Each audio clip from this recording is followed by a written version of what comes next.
کبریائی، بڑائی، پاکیزگی اللہ وحدہ لا شریک کے لیے ہے، اور تمام قسم کے درود و سلام امام الانبیاء، امام الرسل جناب محمد الرسول اللہ صلی اللہ علیہ وسلم کے لیے۔ ہم میں سے کتنے ہی ایسے لوگ جو پچھلے سال رمضان المبارک میں ہمارے درمیان موجود تھے، لیکن وہ اپنے رب کے پاس چلے گئے اور اپنے اعمال کا سلسلہ اس دنیا سے منقطع کر چکے ہیں۔ ایک مرتبہ پھر اللہ رب العالمین نے ہمیں یہ رمضان کا مہینہ عطا کیا ہے، اور یہ ایک ایسا مہینہ ہے جس میں اللہ پاک ہر ایک نیکی کا اجر بڑھا دیتے ہیں، اور ہر ممکنہ کوشش جو انسان کر سکتا ہے اس میں آسانی پیدا فرما دیتے ہیں۔ شیطانوں کو بھی جکڑ دیا جاتا ہے، سرکش جنوں کو بھی جکڑ دیا جاتا ہے۔ اور یہ روزہ اللہ رب العالمین کی طرف سے جب سے انسان کو اللہ نے پیدا کیا تب سے قیامت تک کے لیے فرض کر دیا گیا ہے۔ ایسا کیا ہے اس روزے میں کہ اللہ نے اس روزے کو، یہ انسانی جسم جو ہے، اس پر فرض کر دیا ہے کہ تو نے رکھنا ہی رکھنا ہے۔ اللہ تعالیٰ فرماتے ہیں یا ایھا الذین آمنوا کتب علیکم الصیام، اے ایمان والو تم پر روزے فرض کر دیے گئے ہیں، کما کتب علی الذین من قبلکم، جیسے فرض کیے گئے تھے ان لوگوں پر جو تم سے پہلے تھے، لعلکم تتقون، تاکہ تم پرہیزگار بن جاؤ، متقی بن جاؤ۔ روزہ ایک ایسی ٹریننگ ہے، یہ سے پہلے ایک تمہیدی بات میں اگر ذکر کروں، کوئی بھی پرانی سے پرانی عادت جو اس انسانی جسم کے لیے نقصان دہ ہوتی ہے، اس کو چھڑانے کے لیے نا کچھ عرصہ لگتا ہے، کچھ دن لگتے ہیں، اور اگر ہم اسلام کے جو باقی دلائل ہیں ان کا مطالعہ کریں تو کم از کم 30 سے 40 دن کا عرصہ جو ہے وہ کسی بھی عادت کو چھڑانے کے لیے یا کوئی نئی عادت بنانے کے لیے اتنے دن لگ جاتے ہیں۔ مثال کے طور پر ایک حدیث میں آتا ہے اگر کوئی شخص شراب پی لے تو 40 دن تک اس کی نماز قبول نہیں کی جاتی۔ یہ ایک اس کو سزا سنائی گئی۔ سزا اس لیے سنائی گئی کہ 40 دن تک وہ شراب نہیں پیے گا، اس ڈر سے کہ بھائی میری جو ہے وہ نماز قبول نہیں ہو رہی، تو 40 دن تک وہ چھوڑے رکھے گا، اس کی وہ جو عادت ہے شراب نوشی کی وہ چھوٹ جائے گی۔ ایسے ہی ایک حدیث کے اندر آتا ہے کوئی شخص اگر تکبیر اولیٰ کے ساتھ جماعت کے ساتھ مسجد میں آ کے 40 دن تک نماز پڑھ لے تو اسے 2 فائدے ہوتے ہیں، براءۃ من النار و براءۃ من النفاق۔ ایک فائدہ یہ ہے کہ جہنم سے آزادی اس کی لکھ دی جاتی ہے، اور دوسرا منافقت سے اس کی جان چھوٹ جاتی ہے، وہ شخص منافق نہیں رہتا، کیوں؟ نمازیں پڑھ کے اس کا سینہ صاف ہو چکا ہوتا ہے۔ ایسے ہی اللہ تعالیٰ نے ٹریننگ کے لیے موسیٰ علیہ السلام کو طور پہاڑ پر بلایا، 30 دن ان کی ٹریننگ چلی، کچھ چیزیں اس میں باقی رہ گئی، ابھی مکمل نہیں ہو پائی، تو اتممناها 10، اللہ تعالیٰ نے فرمایا ہم نے 10 دن مزید بڑھا دیے کہ وہ ٹریننگ جو ان کی چل رہی ہے وہ پوری ہو جائے۔ اسی طریقے سے رمضان کے روزے ہیں، 30 دنوں کے یہ روزے ہم رکھتے ہیں۔ ساتھ کہا کہ کچھ اگر کمی رہ جائے، ترغیب دلائی بہت بڑے اجر کے ساتھ کہ شوال کے بھی 6 روزے ساتھ رکھ لو، کہ کہیں 30 کے آس پاس اور یہ 40 کے آس پاس تعداد پہنچ جائے گی تو اس تعداد میں جب کوئی عادت بنانی ہو یا عادت چھڑانی ہو، یہ عادت لگ بھی جاتی ہے اور چھوٹ بھی جاتی ہے۔ تو اللہ تعالیٰ نے یہ روزے فرض کیے، بھائی 30 دن یہ روزے تم نے رکھنے ہیں تاکہ تمہاری جو تربیت ہے، تم نے جو پورا سال گزارنا ہے، تمہاری وہ جو روحانی اور جسمانی تبدیلی ہے اللہ رب العالمین کو وہ مطلوب ہے۔ اسی لیے حدیث میں آتا ہے نا، نبی کریم صلی اللہ علیہ وسلم نے ارشاد فرمایا من لم یدع قول الزور والعمل به فلیس للہ حاجہ فی ان یدع طعامہ وشرابہ۔ روزہ رکھا ہے، بھوک پیاس برداشت کر رہا ہے، صبح سے لے کر شام تک حلال چیزیں اس نے چھوڑی ہیں، اور کوئی چیز نہیں کھا رہا کہ اللہ تیرا حکم ہے، اور اتنی اطاعت کہ روزہ رکھنے کے بعد پیاس لگی ہوئی، روزہ رکھنے کے بعد پیاس سے اس کا حلق خشک ہے، وضو کے لیے پانی کا ایک چلو بھرتا ہے اور وہ چلو منہ کے اندر ڈالتا ہے اور پانی حلق کے بالکل قریب ترین جگہ سے پھر واپس انڈیل دیتا ہے، اللہ تیرا حکم ہے میں اندر نہیں لے کے جا رہا۔ یہ حلال چیزیں اللہ کے حکم پر چھوڑ دی تو نبی کریم صلی اللہ علیہ وسلم نے ارشاد فرمایا اگر یہ بندہ اللہ کے حکم پر یہ حلال چیزیں چھوڑتا ہے اور حرام نہیں چھوڑتا فلیس للہ حاجہ، پھر اللہ کو اس کے روزے کی ضرورت نہیں ہے، کیونکہ روزہ اصل میں تربیت کر رہا ہوتا ہے اس غیبت کو چھڑانے کی، روزہ اصل میں تربیت کر رہا ہوتا ہے اس میوزک کو سننے کی عادت کو ختم کرنے کی، روزہ اصل میں تربیت کر رہا ہوتا ہے چغلی نہیں کرنی، کسی کا مذاق نہیں اڑانا، کسی کی زمین پر قبضہ نہیں کرنا، غیر محرم کی طرف جو ہے وہ نظر ڈالنی نہیں ہے، اپنے فارغ اوقات کو منظم کرنا ہے۔ بھائی اس میں دعا کرنی ہے، اس میں اذکار کرنے ہیں، اس میں قرآن کریم پڑھنا ہے، اس میں اور بہت سے معاملات ہیں جو اللہ کو راضی کرنے کے لیے کرتے ہیں، اور مسلمان غافل ہے، وہ سمجھتا ہے کہ بھائی روزہ ہے کیا کوئی بہت بڑی بات نہیں۔ میں آپ کو چند حدیثیں سناتا ہوں ایمان تازہ کرنے کے لیے۔ روزے کی فرضیت پر تو سب کا ایمان ہے، لیکن کئی دفعہ نا انسان بھول جاتا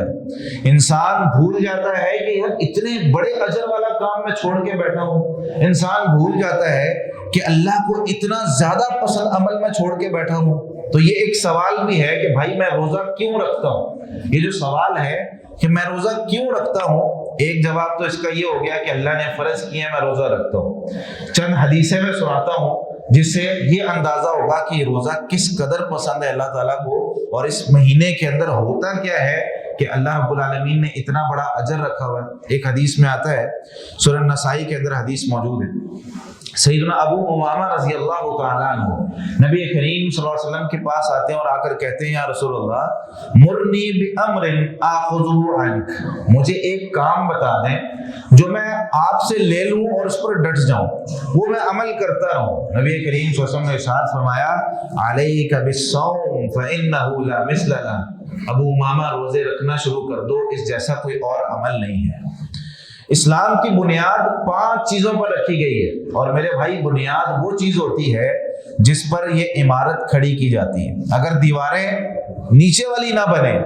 یا نیچے والی دیواریں کمزور ہوں اوپر کی عمارت نہیں بن سکتی۔ اگر درمیان میں ستون نہ بنائے جائیں عمارتوں کو بلند نہیں کیا جا سکتا۔ میرا لوگوں کو کھانا کھلانا، میرا ایمبولینس سروس چلانا، میرا لوگوں کو افطاریاں کروانا، میرے فلٹر پلانٹ بنانا، میرا لوگوں کے لیے تمام قسم کی باقی نیکیاں کرنا، وہ نیچے والی بنیاد کے اوپر کی چیزیں ہیں۔ اگر میری بنیاد ہی نہیں ہے نیچے، اور میری جو ستون میں نے نیچے جو قائم کرنے تھے وہی نہیں ہے، تو اسلام کی بنیاد 5 چیزوں پر ہے۔ نبی صلی اللہ علیہ وسلم نے ارشاد فرمایا اس میں سے ایک رمضان کا روزہ رکھنا ہے۔ اگر یہ ستون ہی نہیں ہے تو اوپر جتنی مرضی نیکیاں کرتے رہیں وہ میرے بھائی ختم ہو جاتی ہیں، وہ باقی نہیں رہتی۔ ایک حدیث میں آتا ہے سنن ابن ماجہ میں 1642 نمبر روایت ہے، نبی کریم صلی اللہ علیہ وسلم ارشاد فرماتے ہیں، سیدنا ابو ہریرہ رضی اللہ تعالیٰ عنہ راوی حدیث ہے، جب رمضان آتا ہے اذا کانت اول لیلۃ من رمضان کی پہلی رات آتی ہے تو کیا ہوتا ہے صفدت الشیاطین ومردۃ الجن، ہر قسم کے شیطان اور سرکش جنوں کو جکڑ دیا جاتا ہے۔ انسان کے جو دشمن ہے نا بڑے، وہ 2 ہیں۔ ایک دشمن ہے انسان کا اپنا نفس، اس کا جب ضمیر مر جاتا ہے نا انسان ہر بڑا گناہ کر گزرتا ہے۔ یہ جو ہم نے لباس پہنا ہوا ہے جسم پر، کیوں پہنا ہوا ہے؟ کیونکہ ہمارا ضمیر ابھی زندہ ہے، حیا باقی ہے، ہم پہنتے ہیں۔ ماں باپ کی عزت اور احترام کرتے ہیں، کیوں؟ کیونکہ ابھی حیا باقی ہوتی ہے، اندر کا ضمیر مرا نہیں ہوتا۔ اور جس کا مر جائے، جس میں شرم و حیا ختم ہو جائے، نبی صلی اللہ علیہ وسلم نے ارشاد فرمایا اذا لم تستحی فاصنع ما شئت، جب حیا ختم ہو جائے تو اس کے بعد جو مرضی کرو، دنیا کی کوئی طاقت تمہیں سمجھا نہیں سکتی، کیونکہ نفس اندر کا ضمیر مر چکا ہے، ختم ہو گیا۔ شیطان کو بھی گمراہ کرنے والا کوئی دوسرا شیطان نہیں تھا، اس کو گمراہ کرنے والے اس کی اپنی سوچ اور اپنا نفس تھا۔ بیٹھے بیٹھے ایک سوچ آئی، کہنے لگا میں تو اس سے بہتر ہوں، اور ویریفائی نہیں کروایا اس سوچ کو، اللہ تعالیٰ کے سامنے نہیں رکھا کہ یہ سوچ صحیح ہے کہ نہیں۔ اس کے بعد دوسرا بڑا دشمن ہوتا ہے شیطان۔ اب یہاں پر اللہ رب العالمین نے رمضان کے مہینے میں شیطانوں کو جکڑ دیا، شیطانوں کو باندھ دیا، ایک دشمن باقی رہ گیا، وہ ہے ہمارا اپنا نفس۔ اب صرف اس کی ٹریننگ کرنی ہے، اب صرف اس کو سیدھے رستے پر لانا ہے۔ بھائی نہیں، ابھی نہیں، اللہ نے منع کیا ہے، اس کام سے منع کیا ہے، تھوڑے دن رک جائیں۔ اور میرے بھائی 30 دن اگر بندہ اس ٹریننگ کو پورا کر لے جو حقیقی روزہ ہمیں سکھاتا ہے، تو کیا ہوگا کہ وہ سارے گناہ چھوٹ جانے ہیں جو پہلے میرے کرتا رہا ہوں، لیکن اگر میں نے اس روزے کو اس نیت سے رکھا ہی نہیں کہ ٹریننگ میں کس چیز کی کر رہا ہوں، میں سمجھا کس چیز کو رہا ہوں، اگر میرے ذہن میں یہ ہے ہی نہیں، مجھے پرپس یا گول ہی نہیں پتا کہ کیا ہے، تو میرے بھائی پھر فائدہ نہیں ہوتا۔ نبی صلی اللہ علیہ وسلم نے ارشاد فرمایا وَنَادَى مُنَادٍ، ایک آواز لگانے والا آواز لگا رہا ہوتا ہے، بلا رہا ہوتا ہے سب کو، یا باغی الخیر اقبل، نیکی کرنے والے جلدی کر لے، ایام معدودات، چند گنتی کے دن ہیں۔ ابھی پچھلا رمضان تھا، بیٹھے ہوئے سب سوچ رہے تھے یار ابھی رمضان گزرے، پھر اگلا رمضان آ گیا، ٹائم میرے بھائی بہت تیزی سے گزر رہا ہے۔ یہ جو ڈیوریشن ہے درمیان کی، پہلے رمضان سے اگلے رمضان تک کی پتہ ہی نہیں کیسے گزر رہی۔ تو اس رمضان میں یہ ٹارگٹ بنائیں اپنا کہ نیکیاں زیادہ سے زیادہ کرنی ہے، اللہ کو زیادہ سے زیادہ راضی کرنا ہے۔ یہی وجہ ہے کہ نبی کریم صلی اللہ علیہ وسلم جب منبر کی ایک سیڑھی پر چڑھتے ہیں، آمین کہتے ہیں۔ صحابہ کرام پوچھتے ہیں یا رسول اللہ آمین کس بات پر کہا گیا ہے؟ تو نبی کریم صلی اللہ علیہ وسلم فرماتے ہیں آج جبریل علیہ السلام نے ایک دعا کی ہے، وہ دعا یہ تھی کہ برباد ہو جائے، اس کی ناک خاک آلود ہو جائے، خسارہ اٹھائے وہ شخص جس کے پاس رمضان جیسا مہینہ آیا اور اپنے گناہوں کو معاف نہیں کروا سکا، جب ایسا پیکج لگا ہوا تھا، ایسا اللہ تعالیٰ کی طرف سے اس کے اوپر احسان تھا کہ ایک نیکی وہ 70 سے 700 گنا اور بڑھتی چلی جاتی تھی، اللہ نے روزے کا اجر بیان ہی نہیں کیا۔ اور ایک حدیث میں آتا ہے، اسی حدیث میں آخر میں ہے، نبی صلی اللہ علیہ وسلم نے ارشاد فرمایا وَلِلَّهِ عُتَقَاءٌ مِّنَ النَّارِ، اور اللہ لوگوں کو جہنم سے آزاد کرتے ہیں، وَذَلِكَ فِي كُلِّ لَيْلَةٍ، اور یہ ہر رات ہوتا ہے۔ یہاں ایک نقطے کی طرف میں وضاحت کرتا چلوں، ہمارے معاشرے میں لوگ ایک نیکی سمجھ کے ایک نیکی کر رہے ہوتے ہیں، اور وہ یہ کہ رمضان کو 3 عشروں میں تقسیم کرتے ہیں، پہلا عشرہ رحمت، دوسرا عشرہ مغفرت، تیسرا عشرہ جہنم سے آزادی۔ یہ تقسیم درست نہیں ہے میرے بھائی۔ اس کی وجہ کہ ہم رمضان کو اس کے مقام و مرتبہ سے کم کر دیتے ہیں۔ اللہ تعالیٰ نے فرمایا، یعنی یہ جو حدیث ابھی ہم نے پڑھی ہے، اس میں کیا ہے کہ اللہ تعالیٰ جہنم سے آزاد کرتے ہیں لوگوں کو ہر رات، اور میں کہتا ہوں کہ رمضان کا آخری عشرہ جو ہے وہ مغفرت کا ہے، آخری عشرہ جہنم سے آزادی کا ہے۔ تو آخری عشرہ صرف جہنم سے آزادی کا نہیں ہے، پورا رمضان جہنم سے آزادی کا ہے۔ اگلی جو حدیث ہے جس میں نبی کریم صلی اللہ علیہ وسلم نے ارشاد فرمایا، مسند احمد کی روایت ہے، من صام رمضان، جس نے رمضان کا روزہ رکھا ایماناً، ایمان کی حالت میں، واحتساباً، ثواب کی امید کرتے ہوئے، اللہ تجھ سے معافی چاہیے، اللہ تجھ سے ثواب چاہیے، یہ سوچ کر یہ روزہ رکھا ہے، تو نبی کریم صلی اللہ علیہ وسلم نے ارشاد فرمایا غفر له ما تقدم من ذنبه وما تأخر۔ مسند احمد میں یہ الفاظ موجود ہیں کہ اس کے پچھلے اور اگلے سارے گناہ معاف کر دیے جاتے ہیں اگر اس نے حقیقی روزہ رکھ لیا۔ یہ کوئی چھوٹا اجر ہے، سارے گناہوں کی معافی ایک روزہ، کہ انسان ایک رمضان کا روزہ رکھ رہا ہے اور اس کے اگلے پچھلے گناہ معاف ہو رہے ہیں، تو میرے بھائی یہ کوئی چھوٹا عمل نہیں ہے۔ اس کی ٹریننگ اور اس کے اندر جو اسباق ہیں ان کو حاصل کرنے کی کوشش کریں۔ اور اس حدیث سے بھی پتہ چلا کہ جس دن روزہ رکھا ہے وہ دن مغفرت کا دن ہے۔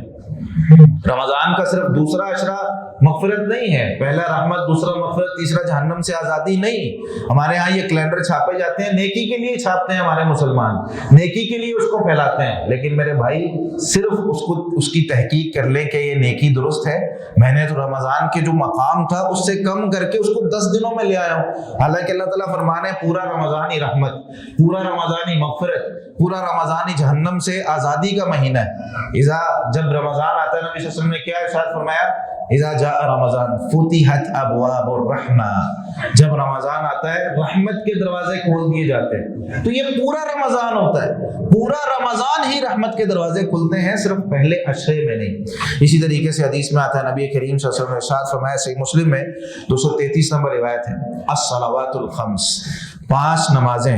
والجمعۃ الی الجمعہ، ایک جمعہ پڑھ کے بندہ گیا ہے، اگلا جمعہ پڑھنے آ گیا مسجد میں، ورمضان الی رمضان، ایک رمضان کے روزے رکھے ہیں، اگلا رمضان پھر آ گیا، پھر روزے رکھ رہا ہے، مکفرات ما بینہن اذا اجتنب الکبائر، یہ درمیان کے گناہ اگر بندہ کبیرہ اور بڑے گناہوں سے بچتا رہے نا، یہ صرف روزے رکھنے کی اس کی جو نیت ہے اور جو وہ کوشش کر رہا ہے، اسی سے درمیان کے سارے گناہ معاف ہو جاتے ہیں، صرف ایک رمضان سے لے کر دوسرے رمضان کے روزے رکھنے کی وجہ سے۔ ایک حدیث میں آتا ہے، نبی کریم صلی اللہ علیہ وسلم نے ارشاد فرمایا، صحیح مسلم میں 1151 نمبر روایت ہے، کل عمل ابن آدم یضاعف، ابن آدم جب عمل کرتا ہے نا تو ہر عمل اس کی نیکی اس کے اخلاص کی وجہ سے بڑھا دی جاتی ہے۔ حتیٰ کہ حدیث میں کیا آتا ہے، نبی کریم صلی اللہ علیہ وسلم نے مثالیں دے دے کر یہ بات ارشاد فرمائی کہ جیسے تم میں سے کوئی اللہ کے راستے میں ایک کھجور خرچ کرتا ہے نا، اللہ تعالیٰ جیسے تم اپنے گھوڑے کے بچے کو پالتے ہو اور ایک بڑا گھوڑا بنا دیتے ہو نا، اللہ تعالیٰ اس کھجور کو پالنا شروع کر دیتا ہے۔ وہ کھجور اتنی بڑی ہو جاتی ہے جیسے احد پہاڑ ہے۔ آپ لوگوں میں سے اگر کوئی مدینہ گیا ہو، احد پہاڑ اس نے دیکھا ہو، 9 کلومیٹر اس کی لمبائی ہے، 3 سے 5 کلومیٹر اس کی چوڑائی ہے۔ ایک کھجور جو ہاتھ میں ایک مٹھی میں بند کر لی جاتی ہے، کسی کو نظر نہیں آتی، اللہ اس کھجور کو ہمارے اخلاص کی وجہ سے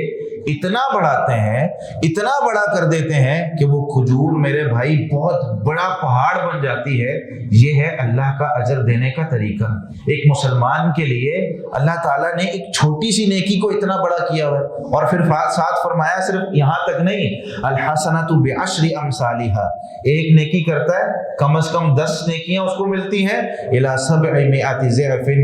700 گنا تک تو ایسی پہنچ جاتی ہے۔ الا الصوم، سوائے روزے کے، نبی کریم صلی اللہ علیہ وسلم نے ارشاد فرمایا، فإنہ لی وأنا أجزی بہ، روزہ اس نے میرے لیے رکھا ہے نا، میرے لیے بھوک اور پیاس کو برداشت کیا ہے، وأنا أجزی بہ، اس کی جزا اور بدلہ بھی میں دوں گا۔ اب ذرا سوچے، ایک شخص ہے جس کی تنخواہ اربوں خربوں روپے ہے، اربوں خربوں روپے دنیا میں کماتا ہے، وہ مجھے کوئی کام کہتا ہے، مجھے کہتا ہے یار یہ آپ نا مسجد کی صفائی کر دیں، میں آپ کو انعام دیتا ہوں۔ اب ذرا سوچیں کہ اربوں کمانے والا شخص وہ کتنا انعام دے سکتا ہے؟ 100 روپے تو نہیں دے گا نا، وہ ہزاروں پہ جائے گا، یا ہو سکتا ہے لاکھوں پہ چلا جائے، کیونکہ اس کا ذہن بہت وسیع ہے، پیسے اس کے پاس بہت ہیں، دل بھی اس کا بہت بڑا ہو، تو کتنا انعام دے سکتا ہے؟ ذرا سوچیں۔ اللہ وہ ذات ہے جو اس اربوں خربوں والے کو بھی دے رہا ہے، اللہ وہ ذات ہے جو دنیا کے اندر سب کو دے رہا ہے، اور اللہ تعالیٰ نے فرمایا، حدیث قدسی میں آتا ہے، آدم علیہ السلام سے لے کر قیامت تک آنے والے جتنے انسان ہیں سارے ایک زمین پہ آ جائیں، اکٹھے ہو جائیں، اور جس کو جو چاہیے، ہیرے جواہرات چاہیے، زمینیں چاہیے، پراپرٹی چاہیے، کچھ بھی چاہیے، مجھ سے مانگنا شروع کر لے، اور میں سب کو اس کی خواہشات کے مطابق دینا شروع کر دوں کہ بھئی یہ تم نے مانگا ہے یہ تم لے جاؤ، یہ تم نے مانگا ہے تم لے جاؤ۔ ہر انسان اپنی خواہش کے مطابق، کتنے انسان ہیں اس دنیا میں، ہر مخلوق اپنی خواہش کے مطابق لے جائے۔ نبی کریم صلی اللہ علیہ وسلم نے ارشاد فرمایا، اللہ تعالیٰ نے یہ بات ارشاد فرمائی کہ میرے خزانے میں صرف اتنی کمی آنی ہے، تم ایک مثال سے سمجھو۔ پھر مثال دی نبی صلی اللہ علیہ وسلم نے، ایک سوئی لے لو اور اس کو سمندر میں ڈبو،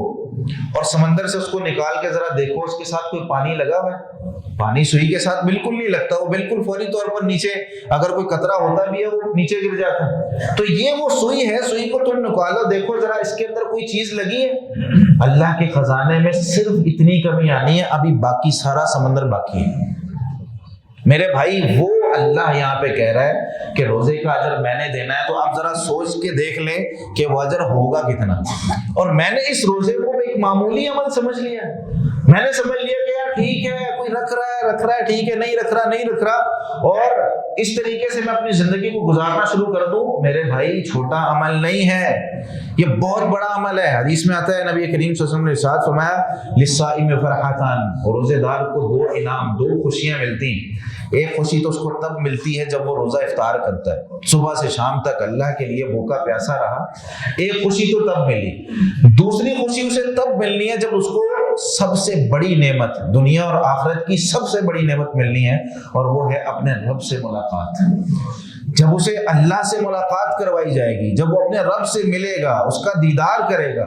تو اس وقت جو اسے خوشی ہونی ہے یہ روزے دار کو میسر آنی ہے۔ تو میرے بھائی اللہ کا دیدار کرنا چاہتے ہیں تو پھر سوال وہی ہے کہ میں روزہ کیوں نہ رکھوں کہ اس سے تو رب کا دیدار ملتا ہے۔ حدیث میں آتی ہے، نبی کریم صلی اللہ علیہ وسلم نے ارشاد فرمایا، صحیح مسلم میں 1153 نمبر روایت ہے، ما من عبد یصوم یوما فی سبیل اللہ، اللہ کے لیے اللہ کے راستے میں کوئی شخص ایک دن کا روزہ رکھتا ہے، ایک دن کا روزہ، نبی کریم صلی اللہ علیہ وسلم نے ارشاد فرمایا، الا بعد اللہ بذلک اليوم وجهه عن النار 70 خریفا، اللہ تعالیٰ اس شخص کو اس ایک روزے کے بدلے جو اس نے اللہ کے لیے اللہ کے راستے میں رکھا ہوا ہے 70 سال کی مسافت جہنم سے دور کر دیتے ہیں۔ ایک تیز رفتار گھوڑا لے لیں، جو گھوڑا کبھی نہ تھکے، ایسا بندہ اوپر بٹھائیں جو کبھی نہ تھکے اور وہ 70 سال بھاگتا رہے، جتنی دور وہ 70 سال میں پہنچے گا، کراچی یہاں سے پہنچ جاتا ہے نا 24 گھنٹے میں بھی پہنچ جائیں گے، 17 گھنٹے میں بھی پہنچ جائیں گے، سواری اچھی ہو، جہاز ہو تو 2 گھنٹے بھی پہنچ جائیں گے، جہاز بھگا لیں، 70 سال تک جہاز اڑتا رہے اور جہاز جا کے جہاں رکے گا اتنا فاصلہ جہنم کا اور اس بندے کا کر دیا جاتا ہے جو اللہ کے لیے روزہ رکھ رہا ہے، ایک دن کا روزہ۔ میرے بھائی یہ ایک دن کا روزہ ہے، میں تو 30 دن کے روزے رکھ رہا ہوں، تو میری کیا کیفیت ہوگی اور میں کتنا دور جہنم سے کر دیا جاؤں گا۔ تو یہ سوچ کر روزہ رکھیں، اس سوچ کے ساتھ کہ یہ اجر مجھے ملنا ہے اور یہ اجر میں نے حاصل کرنا ہے، اور یہ اجر ایسے ہی ملے گا جب بندہ حقیقی روزہ رکھے گا، جب بندہ اللہ کے لیے جو روزہ رکھنے کا حق ہے وہ تلاش کر کے روزہ رکھے گا کہ اللہ صبح سے شام تک پیاسا بھی رہنا ہے اور جو ٹریننگ اور تربیت تو کرنا چاہتا ہے وہ بھی میں حاصل کروں گا۔ صحیح بخاری میں حدیث نمبر 1896 نبی کریم صلی اللہ علیہ وسلم سے روایت کرنے والے سیدنا سہل بن سعد رضی اللہ تعالیٰ عنہ فرماتے ہیں کہ روزے دار کا پروٹوکول اور اس کو جو اللہ تعالیٰ کی طرف سے انعامات ملنے نا، اس میں سے ایک یہ ہے کہ ان فی الجنت بابا یقال له الریان، جنت میں ایک دروازہ ہے خاص، وہ دروازہ اتنا خاص ہے، اس کا نام ہے الریان، وہ اتنا خاص ہے کہ یدخل منہ الصائمون یوم القیامہ، روزے دار اس دروازے سے داخل ہوں گے۔ اور صرف اتنی بات نہیں کہی، اتنی بات کہی جاتی ہے نا، جیسے میں کہتا ہوں بھائی کوئی مہمان آئے تو میں کہتا ہوں جی آپ ادھر سے داخل ہو جائیں، تو اس کا مطلب ہوتا ہے یہاں سے کوئی اور بھی داخل ہو سکتا ہے۔ ایک ہے خاص مہمان کے لیے ایک دروازہ، مہمان کے دروازہ بند، کہا جاتا ہے یہ دروازہ صرف آپ کے لیے کھلتا ہے اور یہاں سے کوئی نہیں آ سکتا، تو یہ پروٹوکول تھوڑا بڑھ جاتا ہے۔ تو یہاں کہا جا رہا ہے کہ یدخل منہ الصائمون، قیامت کے دن روزے دار اسے داخل ہوں گے، لا يدخل منہ احد غیرہم، ان کے علاوہ کوئی اور اس سے داخل نہیں ہوگا۔ فرشتے آئیں گے، رش میں بیٹھے ہوئے ایسے لوگ یا کھڑے ہوئے، فرشتے آئیں گے پوچھیں گے این الصائمون، بھائی تمہارا روزہ تھا، بھائی روزہ رکھا تھا دنیا میں، بھائی روزہ رکھ کے آئے ہو، یہ بھائی فلاں روزہ رکھا ہے، آ جاؤ آپ ادھر آ جاؤ، ادھر آ جاؤ، اس طرف سے جانا ہے آپ نے، ادھر آئے۔ وہ روزے داروں کو بلایا جائے گا اور کہا جائے گا بھائی یہ آپ کا پروٹوکول والا دروازہ ہے، اس سے آپ نے داخل ہونا ہے۔ فیقومون، پھر فرمایا وہ کھڑے ہوں گے وہاں سے، اور لا يدخل منہ احد غیرہم، وہاں سے داخل ہوں گے۔ پھر فرمایا کہ روزے داروں کے علاوہ کوئی اور داخل ہی نہیں ہو سکے گا، پھر دروازہ بند۔ فَإِذَا دَخَلُوا أُغْلِقَ فَلَمْ يَدْخُلْ مِنْهُ أَحَدٌ، پھر فرمایا جب داخل ہو جائیں گے دروازہ بند کر دیا جائے گا، اس سے کوئی داخل نہیں ہوگا۔ 4 دفعہ فرمایا بھائی کوئی اور نہیں جائے گا، روزے داروں تمہارا پروٹوکول ہے، تمہیں وی آئی پی کی لسٹ میں شامل کر کے وہاں سے لے جایا جائے گا۔ اور سنن ابن ماجہ کے اندر اس حدیث کے آخر میں جو الفاظ ہیں، نبی کریم صلی اللہ علیہ وسلم نے ارشاد فرمایا فَمَنْ كَانَ مِنَ الصَّائِمِينَ دَخَلَهُ، جو روزے دار اس میں سے داخل ہو گیا، لَمْ يَظْمَأْ أَبَدًا، اسے کبھی پیاس نہیں لگے گی، اسے کبھی پیاس والی مشقت اور پیاس والی جو طلب ہے وہ کبھی اس کو برداشت نہیں کرنی پڑے گی۔ جیسے دنیا کے اندر اس نے اللہ کے لیے پیاس برداشت کر لی تو آخرت میں میرے بھائی وہ صفتیں ہی ختم ہو گئی، وہ تکلیفیں اور پریشانیاں ہی ختم ہو گئی۔ اب جیو اللہ کے لیے، جو چاہنا ہے کھاؤ پیو، اور یہاں پر جو ہے اپنا ماحول تمہارا ایک الگ ہی ہے، تکلیف تمہیں یہاں پہ کوئی نہیں ہونی۔ ایک حدیث میں آتا ہے، صحیح بخاری میں 1894 نمبر روایت ہے، نبی کریم صلی اللہ علیہ وسلم نے ارشاد فرمایا الصیام جنۃ، لوگوں روزہ ڈھال ہے۔ کبھی جنگ میں تلوار جب چل رہی ہوتی ہے تو ایک ہاتھ کے اندر تلوار ہوتی ہے، دوسری ہاتھ میں ڈھال ہوتی ہے۔ ڈھال ایک بہت بڑی سی ایک پرات ٹائپ ایک چیز ہوتی ہے، اس کو ہاتھ میں پکڑا جاتا ہے، جب تلوار کا وار ہوتا ہے نا تو ڈھال کو آگے کر دیا جاتا ہے، وہ تلوار اس ڈھال پہ لگتی ہے اور بندہ بچ جاتا ہے، بندے کو کچھ نہیں ہوتا۔ الصیام جنۃ، روزہ ڈھال ہے. اور اگلی روایت میں نبی صلی اللہ علیہ وسلم نے فرمایا، سنن ابن ماجہ میں روایت ہے، الصیام جنۃ من النار، لوگوں روزہ جہنم کی آگ سے ڈھال بن جائے گا. روزہ ہے، بندے نے رکھا ہوا ہے اور جہنم کی آگ اس کے قریب آ رہی ہے، سامنے روزہ آ کر کھڑا ہو جائے گا، اس کو آگ چھو نہیں سکے گی. نبی صلی اللہ علیہ وسلم نے ارشاد فرمایا کہ جنتی احدکم من القتال، جس طرح تم لڑائی میں اپنی یہ ڈھال استعمال کرتے ہو، اب کرنا کیا ہے، روزہ تم رکھ رہے ہو تو ساتھ یہ کام بھی کر لو، فلا یرفس ولا یجہل،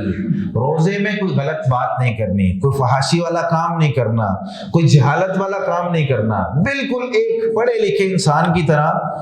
اپنی زندگی کو اللہ کے لیے گزارنا ہے. ہاں اگر کوئی جاہل اس کے ساتھ آ کر کوئی غلط بات کرنے لگے، لڑائی کرنے لگے، وَإِنِ امْرُؤٌ قَاتَلَهُ أَوْ شَاتَمَهُ، اگر کوئی بھی اس کو برا بھلا کہے، کوئی لڑائی کی ابتدا ہونے لگے، غصہ آ جائے، تو یہ کیا کہے، انی صائم، بھائی میرا تو روزہ ہے، میں بات نہیں کر سکتا، معذرت، میں نے صبر کرنا ہے. کیوں؟ کیونکہ روزے کے اسباب میں سے ایک صبر کرنا بھی ہے.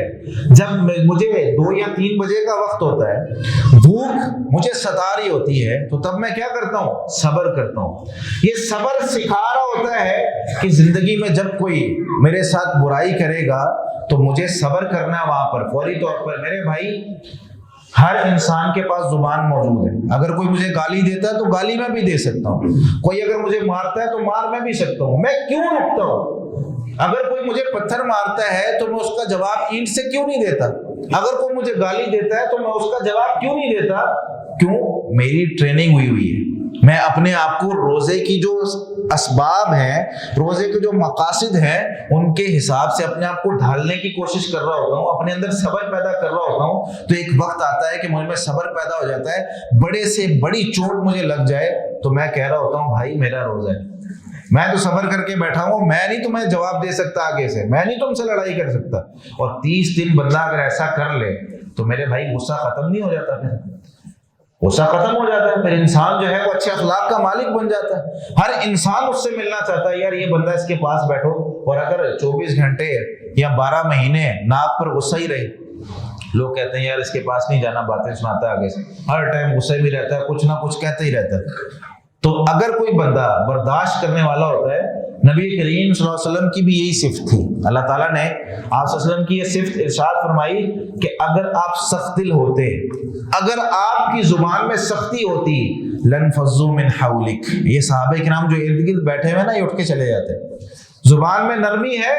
دل نرم ہے تو یہ بیٹھے ہوئے، مگر نہ یہ اٹھ کے چلے جاتے. ہم لوگ کہہ رہے ہوتے ہیں نا اکثر مساجد میں تو حدیث ہی بیان کیتی ہے،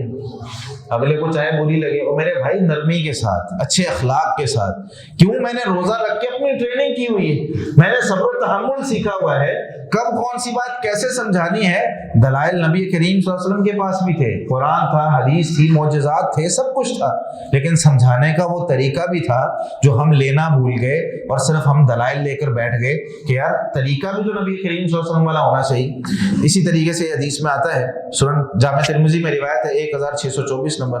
نبی کریم صلی اللہ علیہ وسلم نے ارشاد فرمایا، من صام یوما فی سبیل اللہ، جس نے اللہ کے لیے ایک روزہ رکھا، اللہ کے راستے میں ایک روزہ رکھا، جعل اللہ بینہ وبین النار خندقا، اللہ تعالیٰ اس کے اور آگ کے درمیان ایک گہری خندق کھود دیتے ہیں، اس کی لمبائی اور چوڑائی اتنی ہوتی ہے کما بین السماء والارض، جس طرح آسمان اور زمین کا فاصلہ ہے. اتنا فاصلہ کہ آج تک کوئی طے ہی نہیں کر پایا، آسمان تک کوئی پہنچ ہی نہیں پایا. ہم بادلوں میں سے ہو کر آ گئے، چاند تک پہنچ گئے، لیکن اس سے کتنا اوپر آسمان ہے آج تک کوئی اندازہ نہیں کر سکا، آج تک کوئی بتا نہیں سکا. تو اتنا فاصلہ ہو جائے گا ایک دن کا روزہ رکھنے کے لیے. اور ایک حدیث میں آتا ہے، نبی کریم صلی اللہ علیہ وسلم نے ارشاد فرمایا، بعدت منہ النار مسیرۃ 100 عام، اس سے آگ 100 سال کی مسافت دور ہو جائے گی. اور ایک حدیث میں آتا ہے، نبی کریم صلی اللہ علیہ وسلم نے ارشاد فرمایا، صحیح مسلم میں 144 نمبر روایت ہے،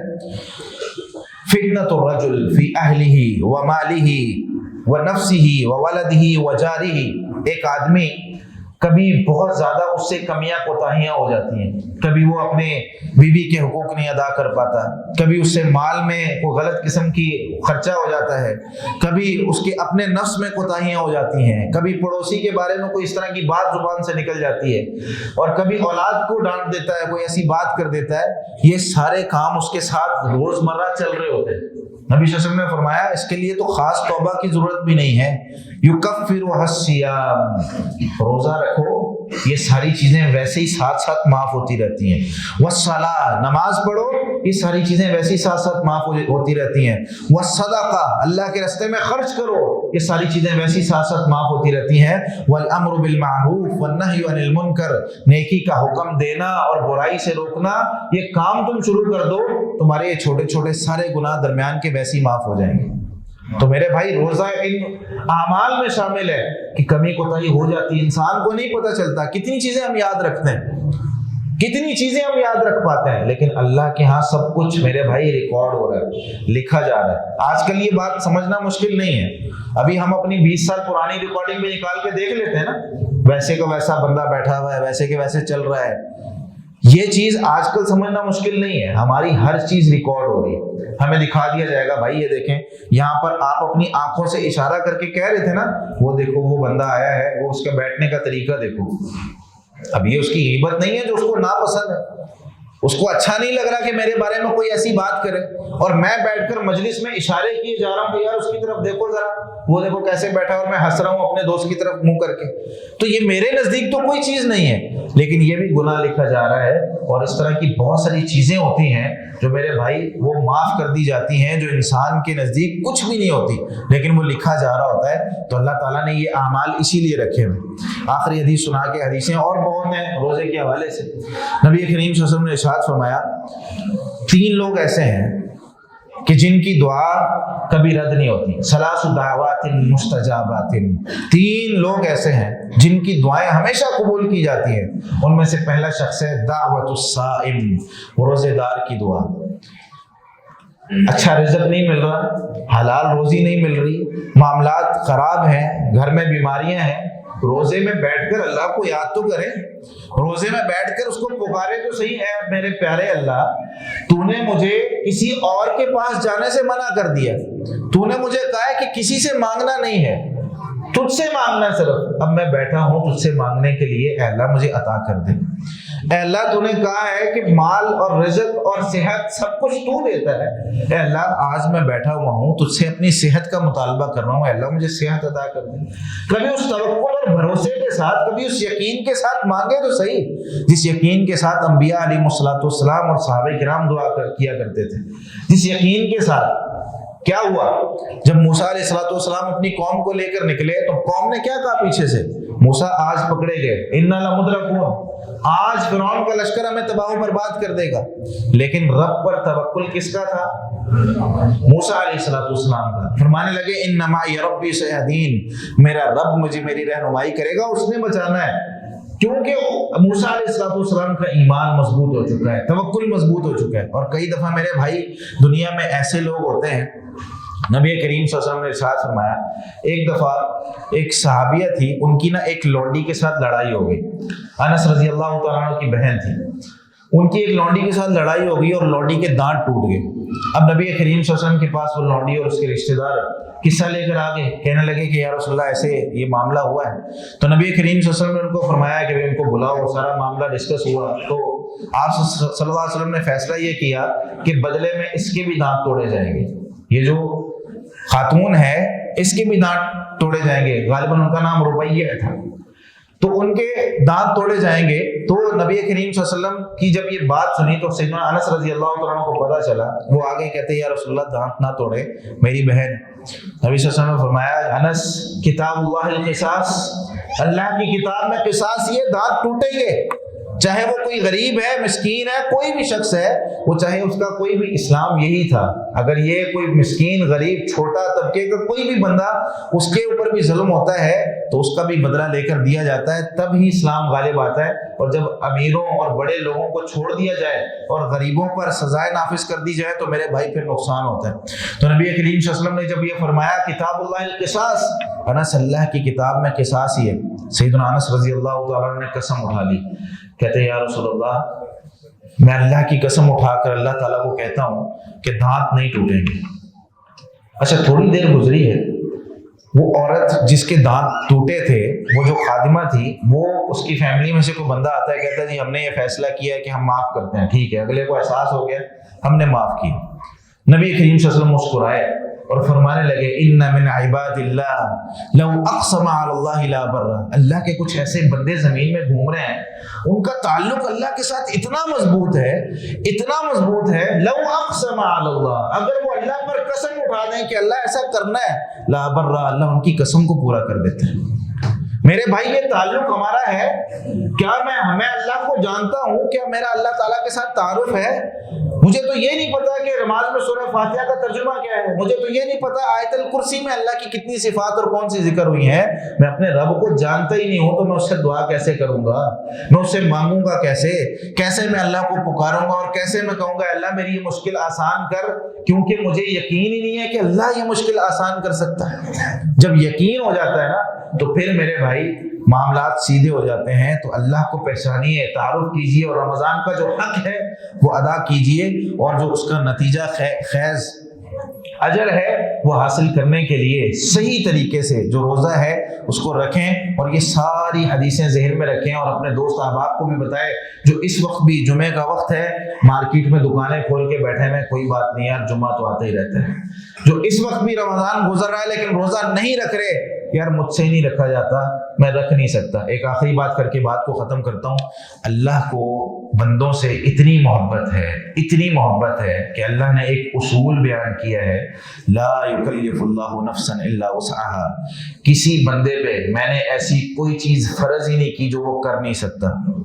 میں نے کہا نماز کھڑے ہو کے پڑھو، بندہ کہتا ہے اللہ میں کھڑے ہو کے نہیں پڑھ سکتا، ٹانگوں میں درد ہے، کمر میں درد ہے، اللہ نے کہا بیٹھ جا، بیٹھ کے پڑھ لے، کہا بیٹھ کے نہیں پڑھ سکتا، کہا لیٹ کے پڑھ لے، کہا پانی نہیں ہے، کہا تیمم کر لے، اللہ نے حکم دیا زکوٰۃ ادا کرو، بندہ کہتا ہے اللہ پیسے اتنے نہیں ہیں، کہا کوئی بات نہیں نہ ادا کرو، بندہ کہتا ہے اللہ بہت غریب ہوں، ان کو کہا امیروں کو بھائی یہ غریب ہے غریبوں کو دو،